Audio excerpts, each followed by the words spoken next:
almost there! No! I can't let go! Grab my hand, hombre!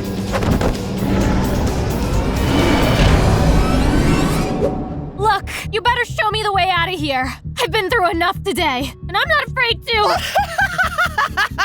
You hear that, guys? Oh, that was a good one, mamacita. Really? You think you can take me? Well, maybe you can take me, but not this guy right here. No, sir. Ah! What is that thing? I swear every single room has some new horror. Yeah, not the most friendly bunch. Not like us, at least. You're not like them? Of course not. Well, not anymore. I gave up my life of crime long ago. I was a human for most of my life. My old man was a salsa dancer, you see. A real popular one where I was from. And I wanted to be just like him. I had the best memories with him. I wish I got to make more, but unfortunately, he got very sick. And no matter what medicine or treatments he received, his condition just got worse and worse. One day he just passed away. It was a horrible tragedy. We were so mad. It wasn't fair to take someone away so wonderful for no reason. I still miss him. And it hit mi madre even harder. I did what I could to cheer her up. I wanted to help keep my father's legacy alive. I wanted to celebrate him, not mourn him. She had other plans. She couldn't stand to see me dance. It brought up the painful memories of her husband, my father. For her, it made the pain so much worse. Mama, what are you doing? No more of this cursed music, no more dancing, none of it. But I want to dance, just like Papa. Well, I better not see or hear any of it. I'm sorry, mijo. I just can't bear it. I was heartbroken.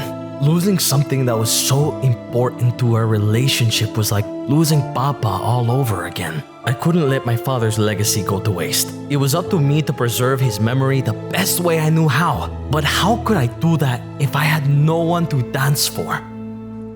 Well, it looked like my problem had been solved. Junior Dance Academy. I swear, it was like my dad shining down on me, telling me to do what I was meant to do.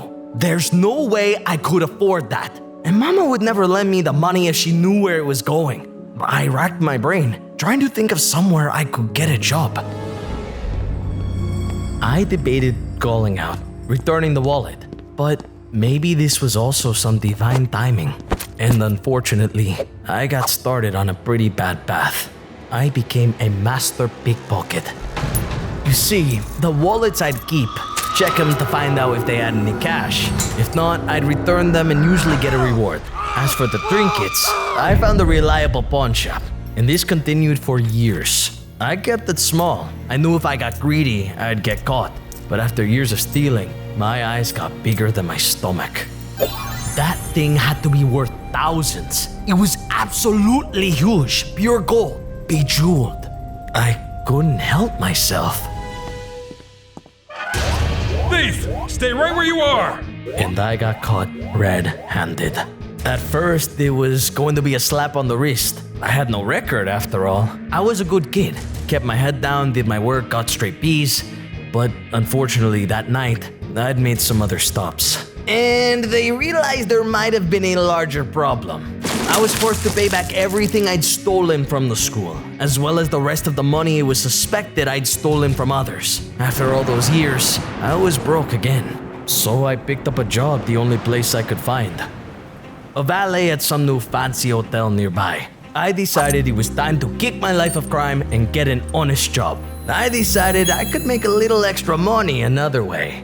I started a betting ring. How fast can some of these fancy cars go? Who'd beat who in a race? Yup, I started a gambling ring. But hear me out, it's not as bad as stealing, right? It's fair game. I did this for years and years before my time finally came.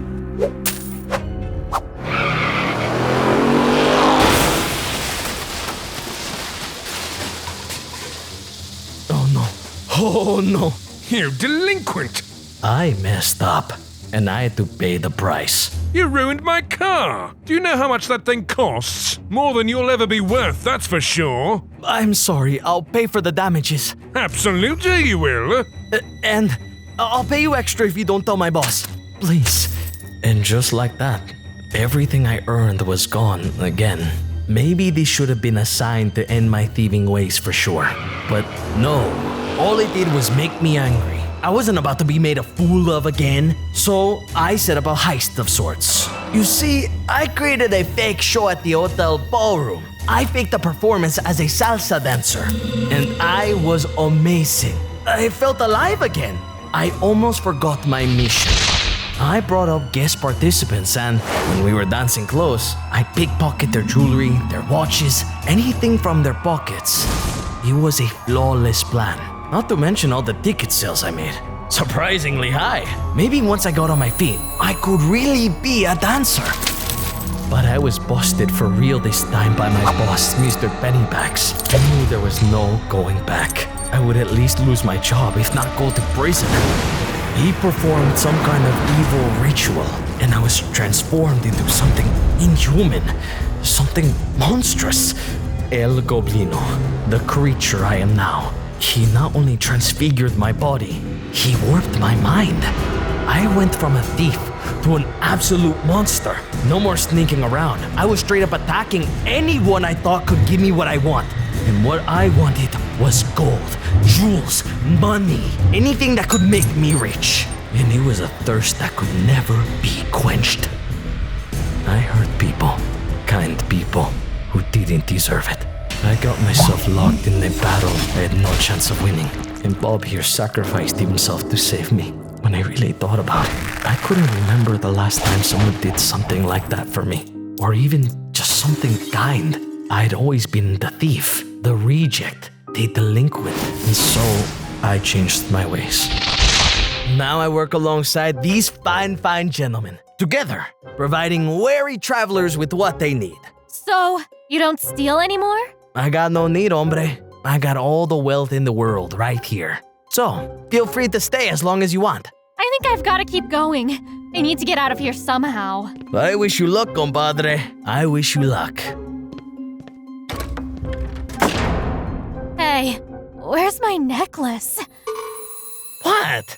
It's not like we'll ever see her again.